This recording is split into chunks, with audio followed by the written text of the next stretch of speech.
What if I told you that an entire country was basically sold out because its king just wanted to throw a party? Sounds like a ridiculous fairy tale, right? But history is full of strange moments where the fate of millions of people was decided not in grand battlefields or smoke-filled parliaments, but in the glittering chaos of wine, music, and luxury. And one king, centuries ago, may hold the crown for the most outrageous decision of them all. Picture this: a monarch, wealthy beyond imagination, ruling over a land rich in culture and resources. Instead of strengthening his country, protecting his people, or preparing for the storms of war that were already brewing on the horizon, he had something else on his mind. Fun, lavish banquets, costumes so expensive they could bankrupt small towns, nights so wild they would make today's billionaire yacht parties look like modest dinner gatherings. But here's the kicker: all of it had a price tag. And to fund his endless obsession with pleasure, this king dipped his hands deeper and deeper into the pockets of his nation, selling land, trading away influence, and eventually bargaining off chunks of his own kingdom. It sounds like the setup to a dark comedy, but this isn't fiction. This happened. A real king, in real history, who quite literally traded pieces of his country away just to keep the wine flowing and the musicians playing. And the craziest part? The story of this king doesn't just explain how one man's greed wrecked a nation. It reveals how entire empires can crumble, not through external enemies, but through the vanity of a single person at the top. So, who was this king? Why was his obsession with luxury so extreme? And how could he possibly sell his own country just to fund his pleasures? That's exactly what we're about to uncover. History often paints rulers as either heroic figures or ruthless tyrants. But what we forget is that many of them were just deeply flawed human beings. Some were brilliant generals, others cunning politicians. But then, every so often, history hands us someone who was just unbelievably careless, and their bad choices echo for centuries. This king, the one we're talking about, was handed immense power. Born into a dynasty that controlled vast lands, he didn't have to work for anything.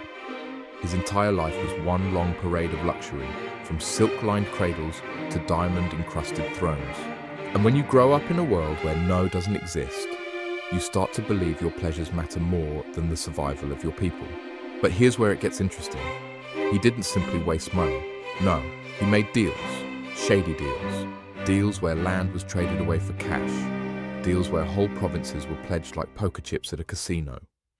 Imagine being a farmer, living on land your ancestors had tilled for generations, only to suddenly learn, oh, by the way, your king just sold this land because he needed money for another festival. That's not just corruption, that's betrayal on a massive scale. And if you think this is just some forgotten medieval story with no relevance to today, wait until you see how this decision shaped the future of an entire region, and how echoes of his stupidity can still be seen in modern maps. Here's the thing. You've probably heard of kings and queens throwing parties. You've probably even heard about rulers being irresponsible with money. But selling pieces of your country to keep partying, that's almost too absurd to believe. So the real question is, why didn't anyone stop him? Surely there were advisors, nobles, even foreign powers who must have looked at him and thought, this guy is out of control. Yet somehow, he was able to keep making these reckless decisions without being overthrown. And here's another puzzle. How did the people react? Ordinary citizens weren't blind. They saw their king living like a god while they struggled to pay taxes that only seemed to get higher every year. Did they protest? Did they revolt? Or were they too trapped in a system that made resistance impossible? But maybe the biggest question of all is this. How much land are we actually talking about? A little town here, a border village there? Or was this something so massive it changed the very shape of Europe forever? Because if it's the latter, then we're not just talking about a foolish king with a drinking problem. We're talking about a moment in history where indulgence redrew maps, reshaped nations, and maybe even set the stage for wars to come. And here's the kicker. This king wasn't alone. Other rulers were watching. Some laughed at his foolishness. Others secretly applauded him because they were the ones benefiting from his sales.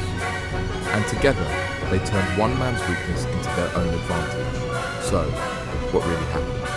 And what happened to him when the money finally ran out?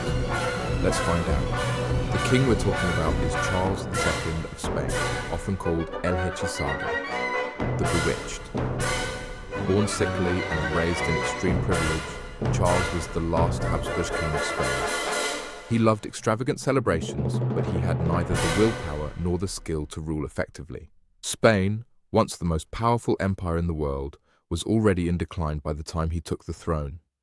And instead of reversing that decline, Charles poured gasoline on the fire. To fund his endless pleasures and the bloated royal court, Charles started selling off Spanish territories. Think about that for a second. Spain, the empire that once stretched across continents, literally pawning pieces of itself away. Provinces in the Spanish Netherlands, parts of Italy, trading influence for short-term bursts of cash.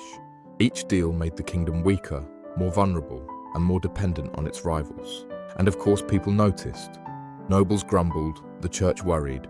Ordinary citizens suffered under crushing taxes while watching their king burn through their future. But Charles had the ultimate shield, royal blood.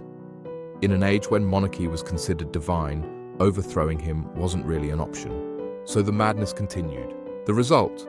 By the time Charles II died without an heir in 1700, Spain was so weakened that Europe exploded into the War of the Spanish Succession, one of the bloodiest conflicts of the century. Millions were dragged into war, all because one man had treated his kingdom like a piggy bank for his own pleasures. So, yes, the king really did sell his country for a party, or rather, a lifetime of them. Now, here's the twist. Charles II wasn't the only ruler who nearly destroyed an empire for personal pleasure. In fact, history is littered with monarchs and leaders who gambled away their nations for women, wine, or sheer ego. Take France's Louis XVI and Marie Antoinette, whose obsession with luxury and detachment from the struggles of their people helped spark the French Revolution. Or Tsar Nicholas II of Russia, who ignored the suffering of millions while indulging in courtly life, until revolution came knocking and ended centuries of Romanov rule. The pattern is clear. When leaders put pleasure over responsibility, nations crumble. But each story has its own bizarre twist. In Charles's case, it was selling land like party favors. In France, it was building palaces and hosting balls while the people starved. In Russia, it was pretending nothing was wrong as the empire boiled over. And that raises the bigger question: are we still repeating this cycle today? Leaders may not be selling provinces anymore, but modern versions of extravagance and corruption still exist.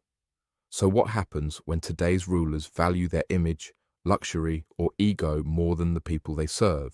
Because if history has taught us anything, it's that a single person's greed can reshape nations, redraw maps, and even start wars. So, want to hear the story of the emperor who literally declared war on the ocean because it insulted him? Trust me, you won't believe what happened next.